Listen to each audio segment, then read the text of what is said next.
Welcome, everybody, to episode 31 of UnHacked. Like I always say, UnHacked is kind of a misnomer of sorts. The truth is, we can do a whole lot better work preventing breaches than we can actually unhacking you once the bad guys get in. So, guys, it is October. This is Cybersecurity Awareness Month. And so Barinder has joined us. I mentioned last week, Barinder goes in the chat and he's like, hey, guys, should we come up with a special theme for October? I'm like, Barinder, that's the podcast every goddamn week. But it did get the gears turning, and I really like what we've come up with. So, at the end of each podcast, end of each episode, I'll frequently say we've got the formula: protect your technology, protect your data, protect your people, wrap it up with policies, procedures, and insurance, and that gets you to protected. But what we don't do in a concise manner is go through and identify what those best practices are. In preparing for this, it was really timely because I saw a post on Reddit, and a guy who had been in the industry either 20 or 30 years, I don't remember, said that a prospect for the first time had asked him, what are these best practices? What are these industry standards? And he's like, guys, I don't know. I'm like, well, shit. That's a problem in our industry. We are unregulated unless you fall under HIPAA or CMMC or NIST or something like that. Guys can run around saying they're cybersecurity experts, sell you stuff, and you don't really know what you're getting. So for the next 3 episodes, we're going to break down exactly what these best practices are. And I'm going to brag a little bit. I've added a page to the website. If you go to unhacked.live, there is a tab, I believe it's called The Formula. And we're going to put that in as we create these episodes. And then my commitment is to our listening audience to go ahead and keep those updated, because security is not so static, right? This is kind of a cat and mouse game. It changes all the time. So we'll try to keep those updated. All right, so that's our introduction to the episode. Let's go ahead and introduce the people. We are sitting here with, as usual, my good friends Bryan and Mario, and then the guilty party who posed the question of what should we theme the Cybersecurity Awareness Month after, Barinder Hans. So let's go Bryan, Mario, and Barinder in that order, and tell us who you are, what you do, and who you do it for. Bryan, go. Excellent. My name is Bryan Lachapelle with B4 Networks. We're based out of Niagara, Ontario, and we serve most of the Southern Ontario businesses around.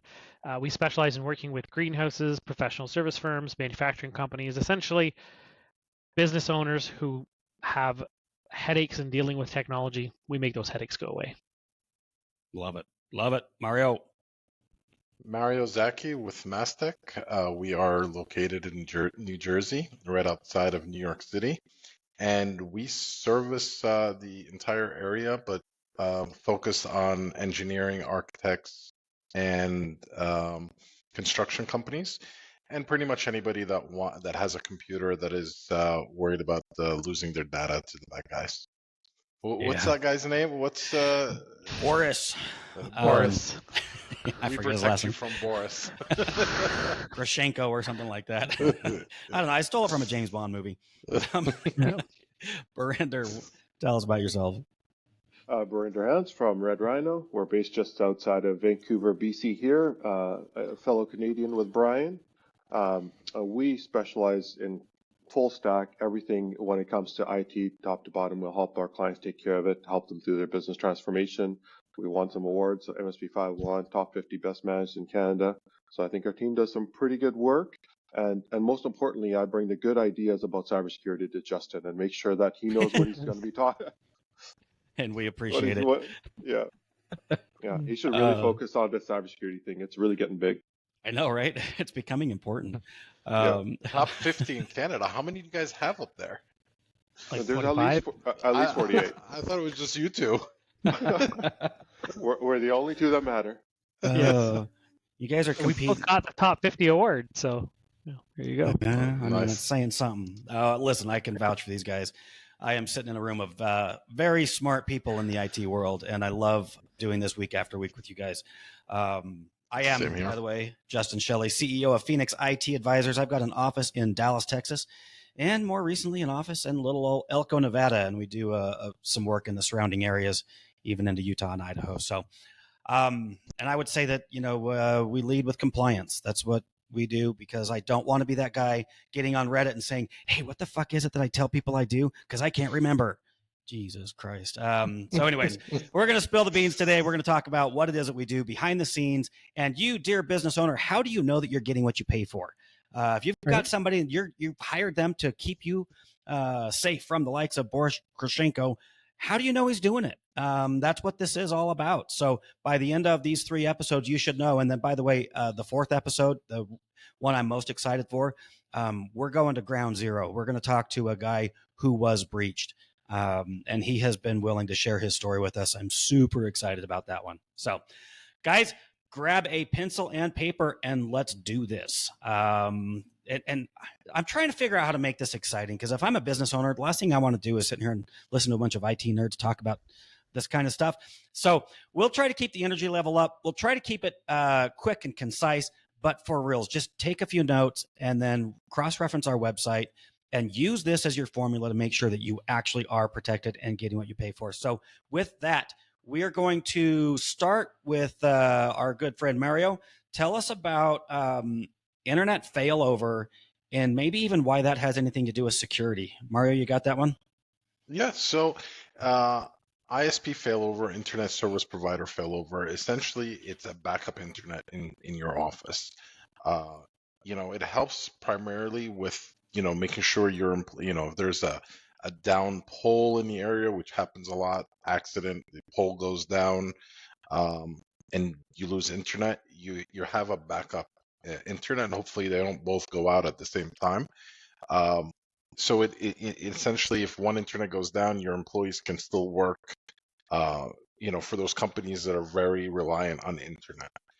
As far as security, it's more of a convenience thing, but as far as security, we've set up some companies with an ISP failover, and what we do is we can easily route certain things to go on one internet versus the other. Like, for example, voice over IP phones, you can have them route through the second internet service provider, or if you have camera systems that you want, or they're constantly recording and stuff like that, you could have it go through the second internet, so it's not boggling down your primary users using your main internet. We keep other guys from lighting up their hotspots too, right? And then maybe sharing over unprotected connections. So yeah, best practice number 1, and it certainly can have some security ramifications. Brian, Barinder, do you have anything to add on this one? No, I think Mario covered it. All right, Brian, then this is going to you. We're going to talk about antivirus. I think this is just like Norton, right? Don't we just put Norton on? We're good to go. That's free. I've got the best one because nobody knows what antivirus is. And oh my God.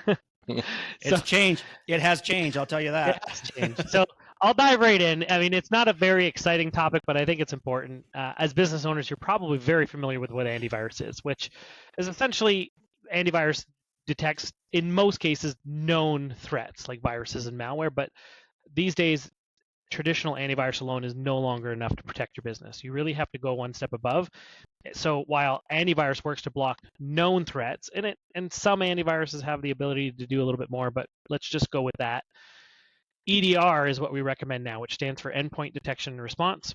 It goes one step further by monitoring for unusual behavior in real time. So it's not just looking at, does this virus match what I've got in my book of viruses? What is the behavior that is happening on the computer? Is it normal behavior for that user, or is it something that a regular person wouldn't do?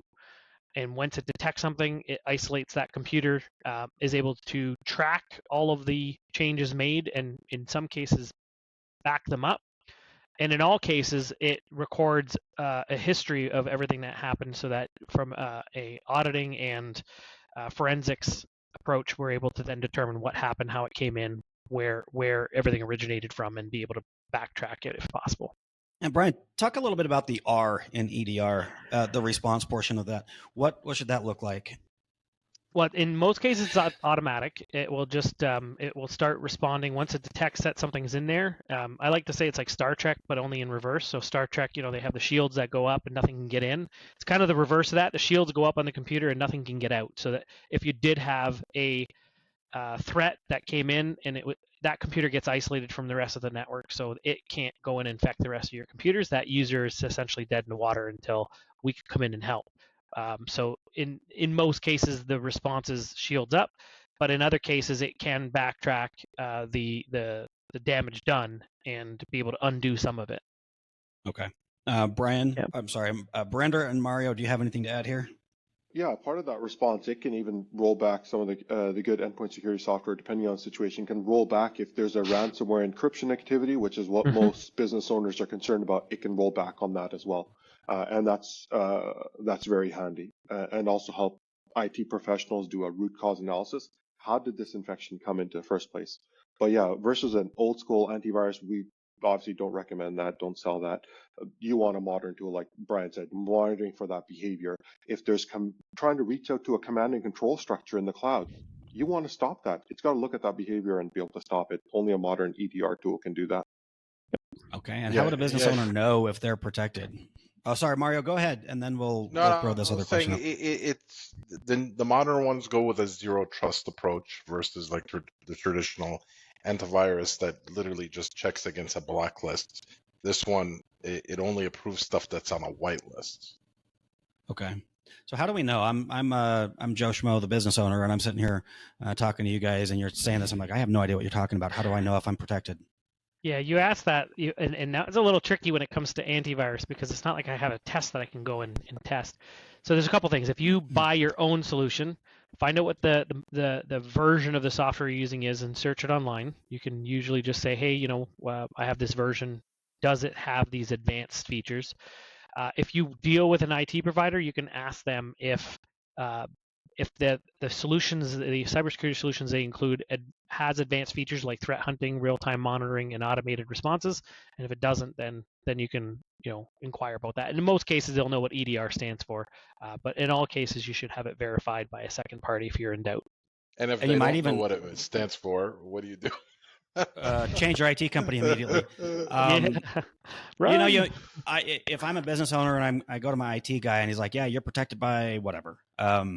I might ask him, you know what, can you go ahead and get me some more information about that? Like, do they have any marketing materials that I can look at? Can I go to their website? Put your eyes on this. Because in the end, if your company gets breached, your IT guy's on the hook maybe a little bit, but as an owner, you're the one that's going to be dealing with the bulk of this. So make sure you're educated. Brenda, I think I cut you off. No, I was almost going to cut you off, but I let you finish. Impossible. I won't allow it. I think there's probably not all EDRs are the same. Just because it has the word EDR in there doesn't mean it's the same as and equal to all the other EDRs. There's some that are great, some that are not so great. Something that you can easily Google is the Gartner Thank you. quadrant, and see what's in that top right quadrant, and see if yours is in that top right quadrant. Right. If it is not, switch a product. The only caveat I would say is if it's Microsoft Defender shows up in that top right quadrant, that comes with some caveats. You need a IT professional before somebody who really knows what they're doing before you try to roll out a Defender as your primary line of defense. I'm going to go ahead and put that on our list of the formula on unhacked.live. I will add a link to the Gartner website that you're talking about, because that is a very useful tool. If you can get the name of the product that you're being sold, go find it on there and find out how effective that it is, at least ranked. Or you can email or contact any one of us on LinkedIn. Sure, we'll just tell you the 5 you can choose from. Right. Pretty much. Okay, so we talked about the evolution of antivirus, because it used to be, like Brian said, it's basically a spreadsheet. If the file's on that sheet and it's listed as bad, don't let it install. Otherwise, we're good to go. That has changed. And now the other shift, like major shift right now with bad stuff, is monitoring your Office 365, right? So we're talking right about monitoring your physical hardware, your computer. And I think, Brian, this one's yours as well. Let's go ahead and pivot to the cloud stuff. I mean, we moved everything to the cloud, and that's what's supposed to keep us safe. And Jesus Christ, it just made it worse.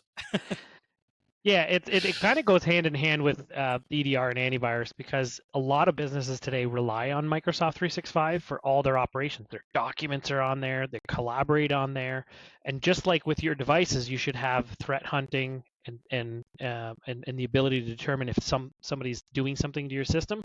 The same thing happens with Microsoft 365. If you have a monitoring solution for it, then essentially what's happening is it's looking for suspicious activity in real time, whether unusual logins are coming in from foreign locations, is there any kind of phishing attempts happening or unauthorized file sharing? And it's looking through all of the logs that nobody ever pays attention to in Microsoft 365, because who actually looks at log files, right?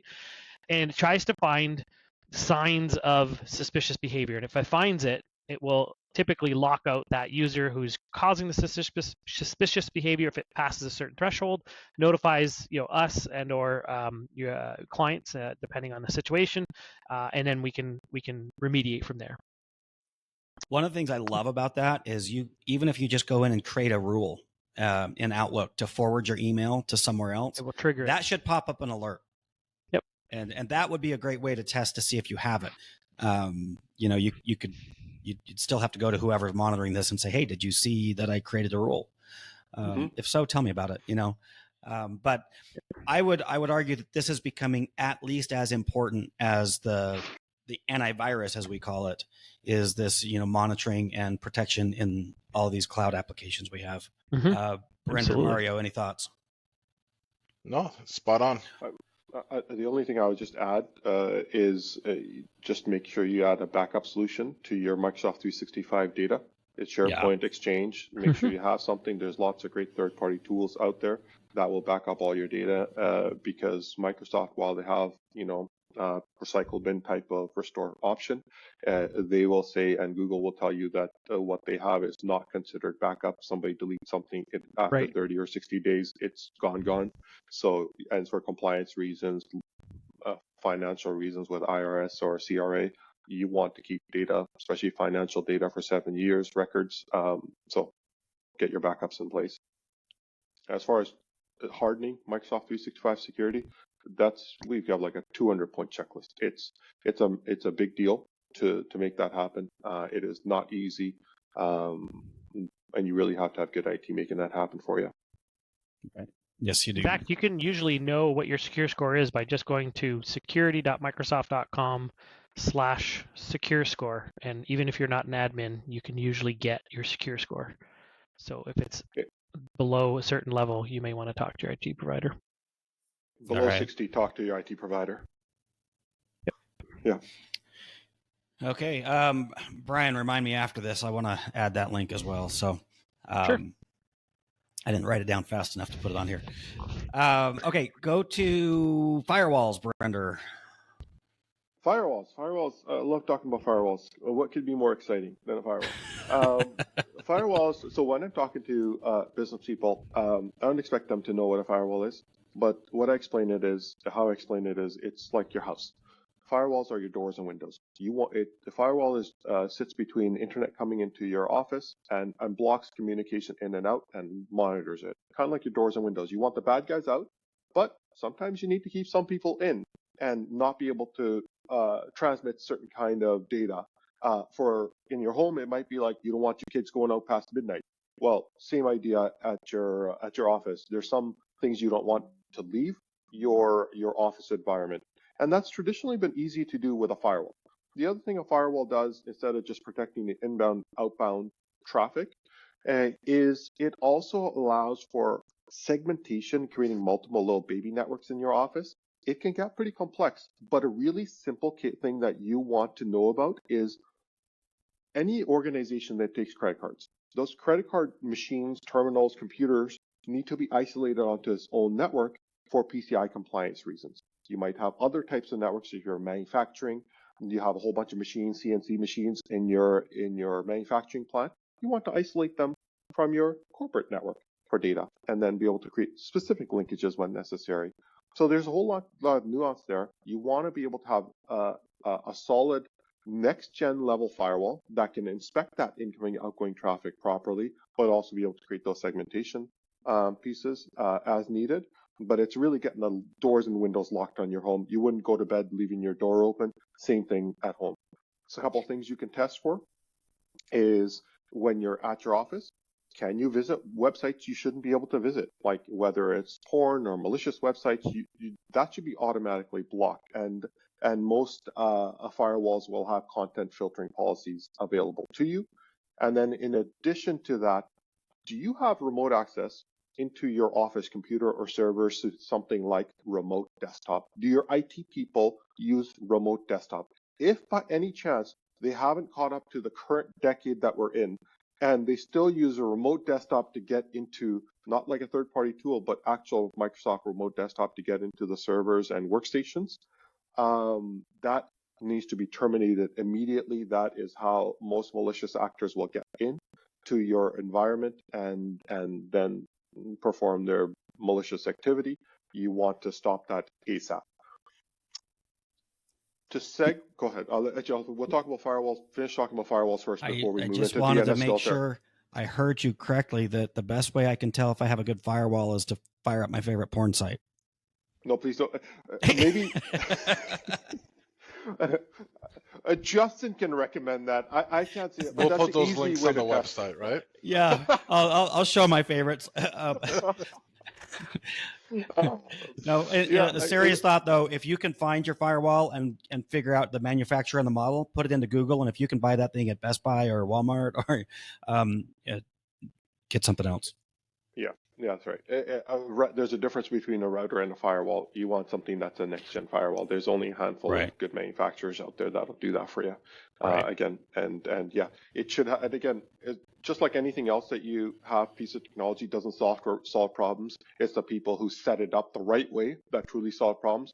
Somebody can plug in a firewall and sell it to you for $2,000 and not configure it correctly, and it's useless. You might as well leave your doors open. You have to actually lock the doors and know how to make it go.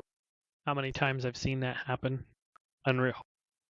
At least 25% of the times I go into an IT discovery on a new client, the backups that they pay for aren't working.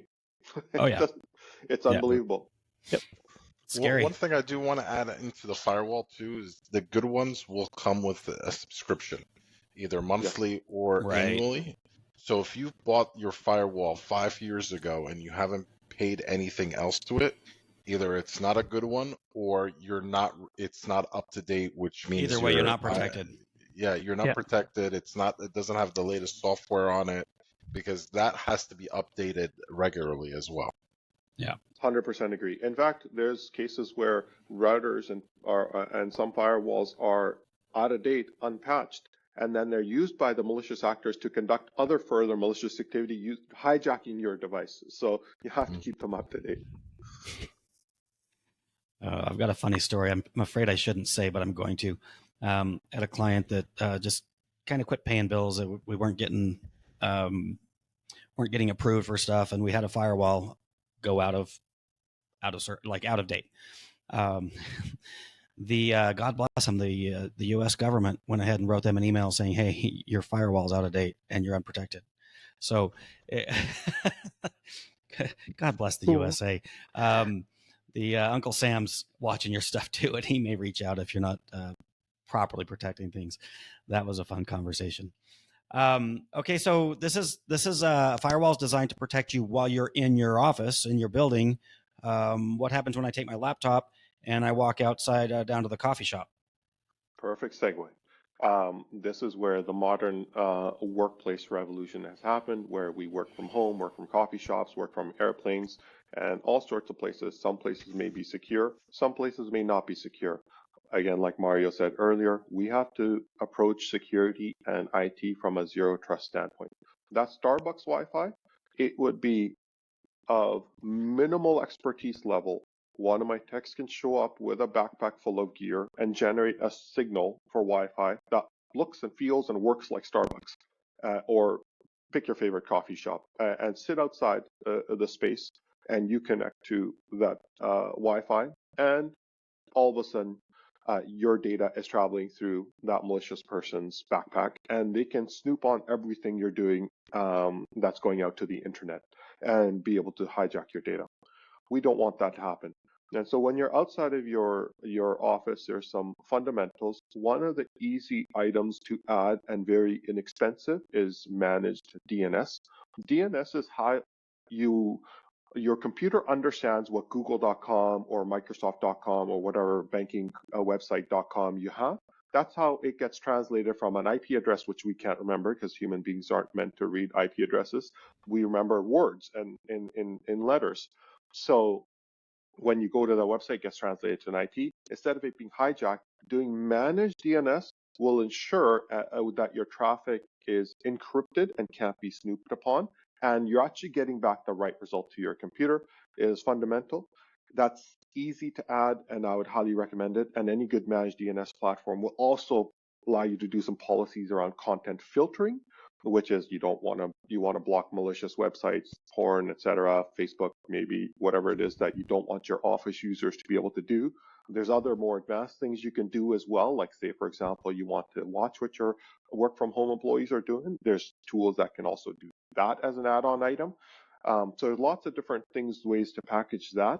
And then there's a more robust, more modern integration or merger point of DNS and firewalls called SASE, a Secure Access Service Edge, essentially abstracts that networking piece away to make a super network for larger organizations. And that way your work from home employee is treated the exact same as an in-office employee. It's just that firewall that's typically at a physical level is now abstracted away to a cloud level, and everything goes through that nexus point before it goes to the outside world. There's lots of different ways to accomplish that, but fundamentally, if you are, as a business person, looking at your employees and saying, hey, do I have this technology in place or do I not? It's really, you have to ask yourself, when I go home with my laptop, what can I do that I couldn't have done at the office, right? And so it's a good way to ask yourself a simple question, because your employees can also do that too.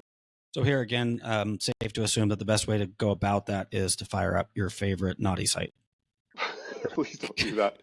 A lot of these bad sites also immediately download malicious items onto your computer, and it's a good way to also test whether your EDR is effective or not. So yeah, it is a good tool. So you missed last week, Barinder. We were talking about the dark web, and it took me back to the days of Kazaa or Kaza. I don't know how you pronounce that. Kazaa, I believe it was. Mm-hmm. And we just got an influx of people bringing in their computers, and they were just tanked because of that application, which was kind of the early stages of the dark web. You could get all kinds of free music, among other nefarious things, on that site. So was it like LimeWire for torrenting and downloading? Yeah. Oh yeah, that was like LimeWire was ripe. Everything you downloaded, a third of things was viruses. Yeah, absolutely. Yeah, same idea when you go to these. Napster was a big one. So I guess I hope everybody understands I'm not being serious. Don't go to naughty sites or bad sites or malicious sites. But it was mentioned, so I do have to poke fun at it. But here, as a business owner, if I want to know if I'm protected at home, I would say a safe step is just to go ask the person who is supposed to be, who are you writing a check to? Ask them what they have them verify it for you, and then maybe do a little bit of research on your own just to make sure that what they've decided is a best practice really matches what the industry experts say. All right. Any other final thoughts on firewalls or DNS filters? I think we've kind of hit that horse pretty good right in the head. Mario or Brian, you have anything you want to add there? No. Okay, then the next up on our list of really exciting topics today is security updates, patch management. Mario, you want to talk about this? Yeah, so pretty much what you want to do is make sure your computer and all your programs are up to date. A lot of times, a lot of companies will rely on like Microsoft to update, Windows, but a lot of times it fails. I'm sure we've all seen it just fail. Also, a lot of times your computer won't update until it actually reboots. Like it will download, it will start installing, but it's got to complete once it's rebooted. We've seen computers not rebooted in like months, and it just like we told them like, listen, if we if we take you on, we're going to be rebooting your computer, every couple of days, if it needs an update. And so you got to keep up with it. Software like Windows, like Windows 7, Windows 8, these are end of life, so they're no longer receiving those updates. And as of October of 2025, Windows 10. Windows 10 will be out of end of life. Now that Windows 11 is the latest one. The problem is with Windows 11 versus previous Windows like 7, 8, and 10. They require certain things to be in place for you to upgrade. You have to have like an SSD hard drive, certain level, you have to be a certain processor or higher for you to install Windows 11. So come next year, exactly 1 year from now, you will not be able to stay on Windows 10 because Microsoft will not be releasing updates. Security companies like EDRs and stuff like that will not be supporting it shortly after that. So you need to keep up with this stuff. And in addition, there's third-party software that you need to make sure you update, because prior to what we call patch management, those little pop-ups you would get on the very bottom of your screen that says like Java needs to be updated or Adobe needs to be updated, click here to update. I don't think I've ever seen anybody actually update them. So you need to have like an IT company or somebody to manually make sure, not manually, automatically make sure that they are updated and that they were updated correctly. Because you can't rely on your employees to actually update it. You don't want, your IT person to have to come to your office once a week or once a month to hop on each computer to update it. So it's very important, because now, as far as security, for this stuff, if it's not up to date, that's how hackers are leveraging the issue. A lot of times they will release security updates because it's addressing a security that it discovered, so it's fixing it. Now, if you don't fix it, that's what the hackers are using to leverage your network. They're relying on people not having up-to-date software or old programs or old operating systems that are not fixed. That's when they're able to leverage that vulnerability and do their damage.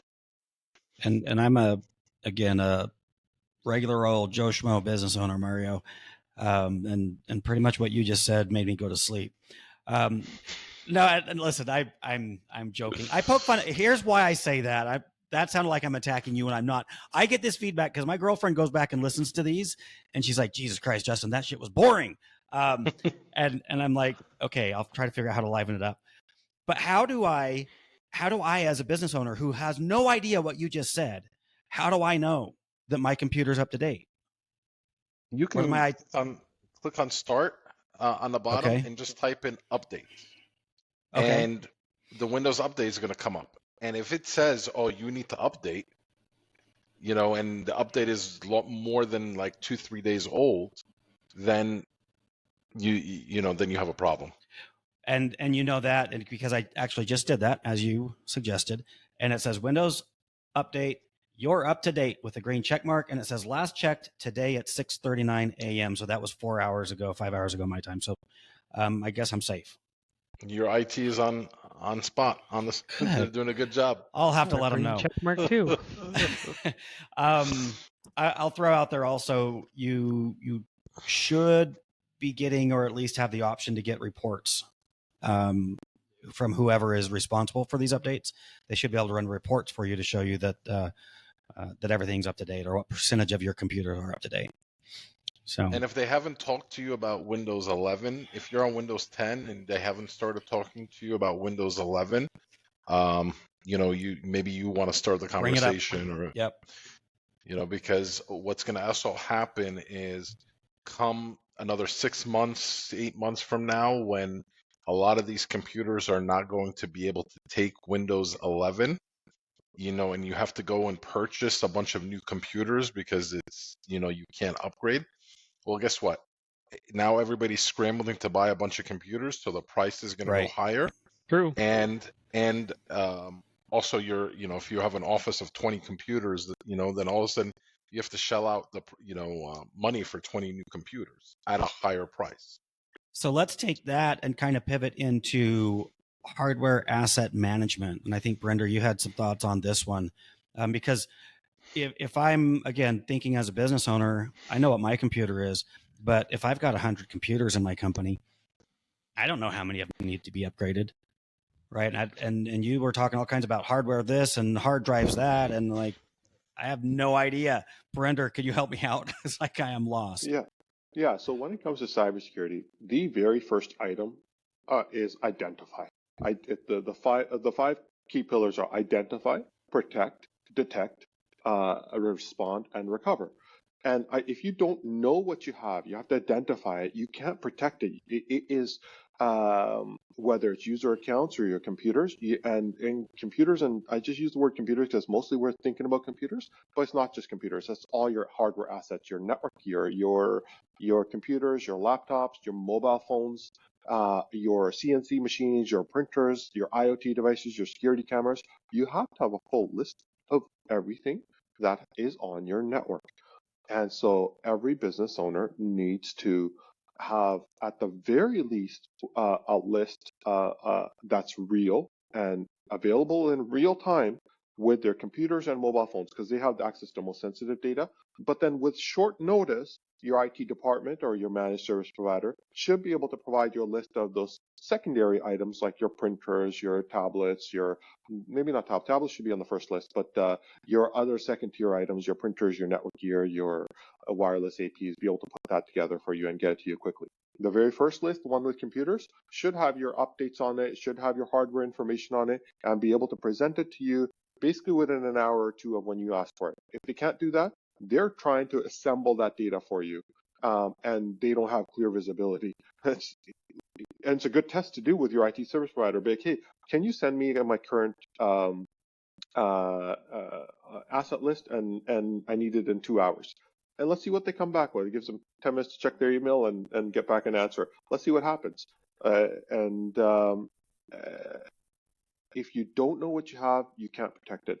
We all often get asked about mobile devices, like, hey, do I really need to protect mobile devices? Well, it depends on the organization. If you allow your employees to access your cloud data, their email from their phone, then you have to do the risk assessment. And I would say yes. If they access important company data, something you want to protect, you would try to protect it on a computer, then you should probably protect it on the mobile phone. And that means you might be supplying phones or enforcing some sort of policy around it. But mobile device management is critical, often overlooked. But mobile phones are essentially the small little computers in your pocket, have access to all the same data that you would otherwise. And we don't want to let that be a point of vulnerability. And really, we need to tie back into patching and updates. A lot of times we download these apps. Half of them are free, which, by the way, means you are the product, you're being sold. But then if we don't update those, we've added vulnerabilities there as well. So yeah, I mean, this gets complicated fast, guys. This is why I'll say frequently, this is not a DIY topic. And the purpose of today, I'm going to remind everybody, is not to give you the tools to do this yourself, but it is to give you enough information that you can make sure you are getting what you paid for, right?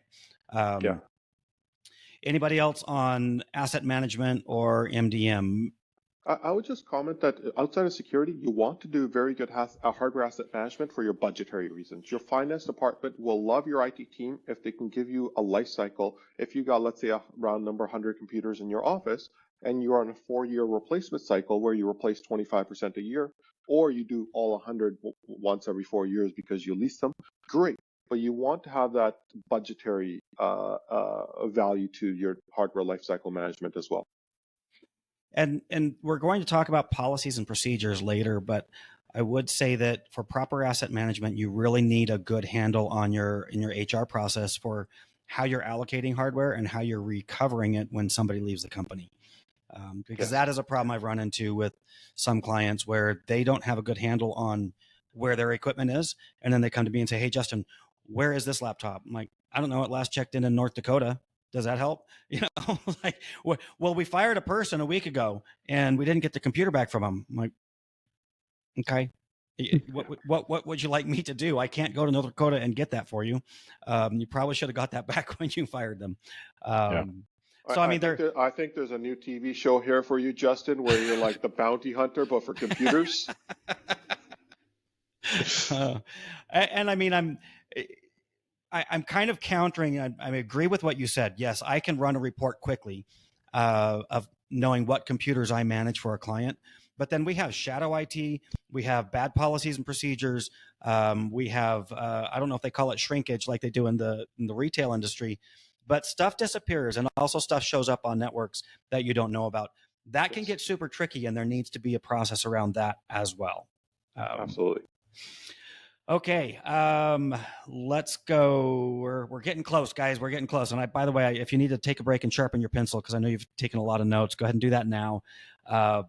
We're going to move into encryption and then passwords. We have a whole episode on passwords, so I'm not going to spend a lot of time there.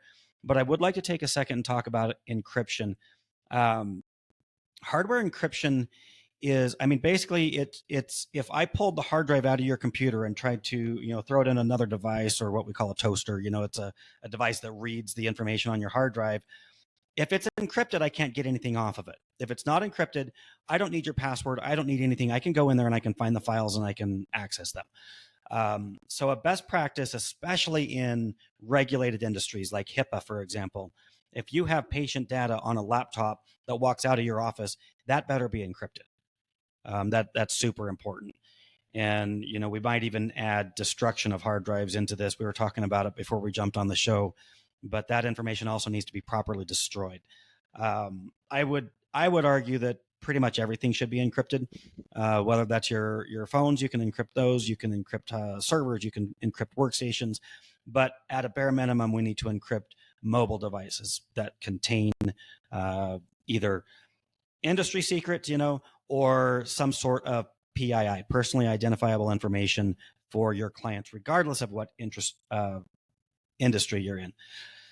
And I see some notes flying in the background here. I don't know who's typing those. Go ahead and jump in. Talk about backups and portable media. Is that you, Brian? Yeah, it was me. Just a lot of folks do backups the old-fashioned way, where they're backing up to like a portable hard drive, and then they take that portable hard drive off-site. I'm still an advocate of doing it automatically through the internet, through encrypted channels. But if you're one of those people who like to have physical backups of your stuff on a portable hard drive, it should be encrypted. Absolutely, 100%. You should not be walking out with unencrypted data, and most basic backup systems don't always encrypt them by default. So you want to use a backup solution that has the ability to encrypt the data so it's unreadable to anybody without the decryption keys. Yeah, can I throw in a disclaimer? Like, yeah, sure. You're gonna need to keep that decryption key or password, easily accessible, because if you can't find it, or if you forgot that password, you can't get it. Yeah, you can't get it.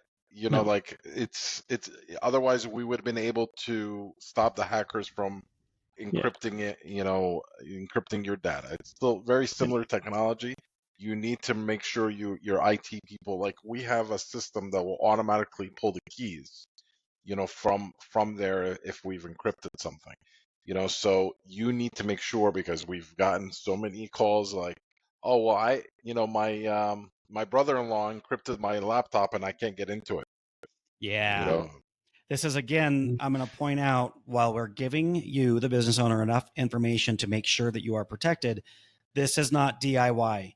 If the wrong person encrypts your computer, you effectively have a ransomware attack, because that's exactly what they do, is they encrypt and they don't give you the key. If you don't have that key, you're in a lot of hot waters. So make sure it's done, make sure it's done right, and make sure that this is not done DIY. I've talked to the IT department, and they're like, oh, we don't like BitLocker. And I'm like, why don't you like BitLocker? Because that's our default. Every client, every organization, every computer, unless there's an exception to be made for some reason. And I can't think of one off the top of my head. They're encrypted, and that's a standard we enforce. And there's no additional cost to it. It just needs to be done and managed. They're like, probably had an issue or two. They're like, oh, we hate BitLocker, we don't do it. It's lack of knowledge, and it's an IT department telling me this. And as like, we manage thousands of devices in the field. There's no issue with BitLocker. That's a person problem, not a technology problem. And the thing is, people don't invest the time into the right training, the right understanding of how the technology works, and the process to ensure there's consistent saving of the keys, those encryption keys, into a third-party solution that's you don't need your computers to be able to access. Because when your computers are encrypted, if that's where you're saving your encryption keys in some Excel file or something, that's a bad place to put it. That's like writing down the combination to your safe and throwing it inside and closing the door. Guys, we're short on time, so I'm going to try to accelerate this. The next topic is passwords. And really, I'm just going to point everybody back to episode 13, where we spent way too much time talking about passwords. Our least downloaded episode ever. I don't know if that's still true, but I like to say it. It'll quickly go to becoming the most downloaded episode after. I know, because I keep promoting it. But you know what needs to be taken into account, what I will say about passwords is we think about it a lot with websites, with our computers, with our phones. But do we think about it on our copy machines, which, by the way, store very personal information, very critical information on the hard drives? Do we think about that with our firewalls, with our routers that somebody set up for us? A, do we know what those passwords are? And have, and B, do we make sure that they're not just the one I can hit up the default Google and say, hey, Google, what's the default username and password for this model and this make of a, and it's like, here you go, Justin. And it works. Security cameras. Yeah. So all devices, switches, firewalls, cameras, all devices, this whole IoT, Internet of Things, God, it makes this really hard to do. But that all needs to be taken into account. Okay, we're going to close this. We're going to bring it home with application whitelisting. And Mario, I'm going to turn this over to you. But again, we're pretty short on time, so keep it high level, keep it business owner appropriate, and then we're going to kind of wrap up for this week and start all over again next week with a different topic. Mario, go. So application whitelisting is another layer of security. It's something that gets installed on your computers and your servers that prevent users from installing any type of software that is not previously approved, or they can request approval for it, no matter what it is, no matter if it's malicious or not. It will have to be approved by your IT department. Something as simple as like Spotify or even Google Chrome extensions that have been known to be malicious will not get approved without your IT department being notified, checking to see if it's safe, then they can approve it. This also helps with hackers, because when hackers hop onto a computer, what the first thing they're doing is they're downloading something that can let them either download more tools or upload their data. The application whitelisting creates like a barrier, a ring fence around all the programs that prevent things from going in and out that wasn't previously approved. Yeah, and this is one of those things that's a giant pain in the ass, but I've said before, and I'll say it again, if security isn't a pain in your ass, it's not being done right. Even not just for the end user, like my technicians hate this too. The application whitelisting, I got a lot of pushback when we first tried to introduce that. So definitely can be a pain. I'm going to add real quickly that we have touched on shadow IT. That we could probably do a whole episode on. In fact, I think we did, if I remember right.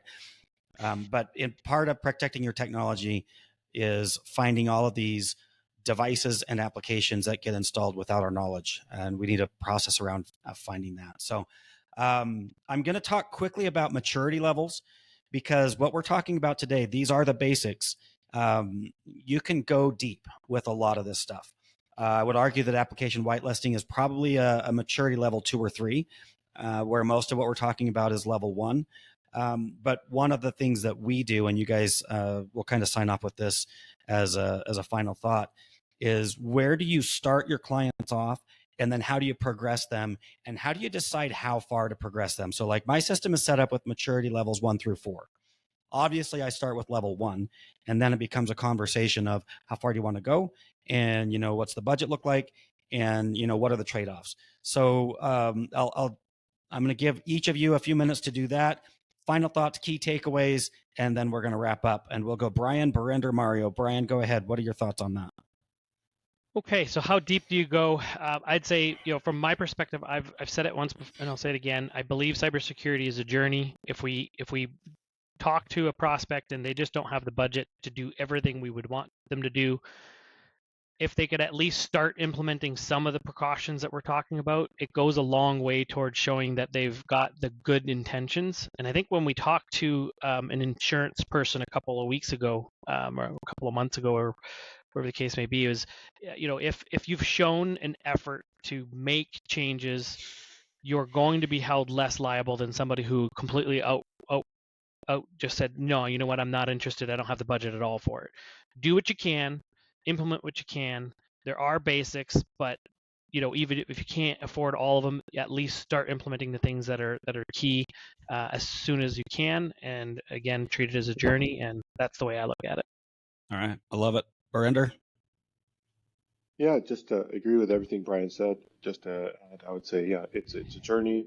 When we're starting, there are some fundamentals that absolutely everyone should do. There's like 10 items, like MFA is one of them. If you don't have MFA, you do not care about cybersecurity, then we can't even have a conversation. But once you take care of the fundamentals, then you have to assess the risk. What is really key to the business that could take it down from a operational perspective or a liability perspective? You don't want lawsuits, and you don't want downtime for your team or your sales. And so those are the two ways we discuss cybersecurity road mapping with a client. And if somebody I loved your framing around IT maturity levels, 1, 2, 3, 4. If somebody wants just a cheat sheet, you can just jump ahead. We'll talk about compliance later episode, but go to CIS controls and they already have an IG1, IG2, IG3. If an IT department wants to jump ahead, go take a look at that. Very easy to read from as far as the compliance mechanism goes, Right. and you can jump ahead. But yes, take care of the fundamentals. They're mandatory, patching, and all the things we discussed, and then do a risk assessment.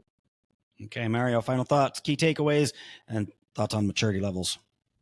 Yeah, I agree with what Bryan and Brenda said. You have to start with certain little things like, free stuff like MFA, but what I've said in the past is like the first thing that has to be done to protect you and your employees is education. You have to make sure your employees are properly educated, just like you would educate them with their day-to-day work for programs and stuff like that. They have to be educated on what what they're supposed to do from a cybersecurity standpoint. They need to know that there's a certain standard to work for you that they have to do, no matter if they think it's convenient or not, or a pain in the ass or not. It starts with the employees. If your employees are educated, you're already, much further away than other people, other companies.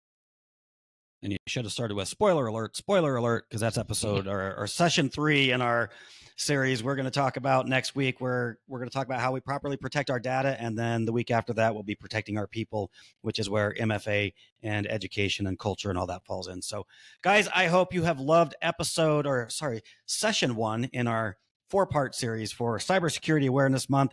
We have talked about how to protect your data. I'm sorry, goddamn fucking everything. This is how to protect your technology. I'm getting ahead of myself. Next week, we will talk about how to protect your data, and then we'll protect our people. And honestly, I think that's really where the rubber hits the road, is that third one. Stay tuned for all episodes. The last one of the week or the month is going to be, I can already tell you it's going to be my favorite. So Bryan, Barinder, Mario, thank you so much for being here this week. And we are going to sign off. We'll see everybody next time. Take care, guys. Bye, guys. Ciao.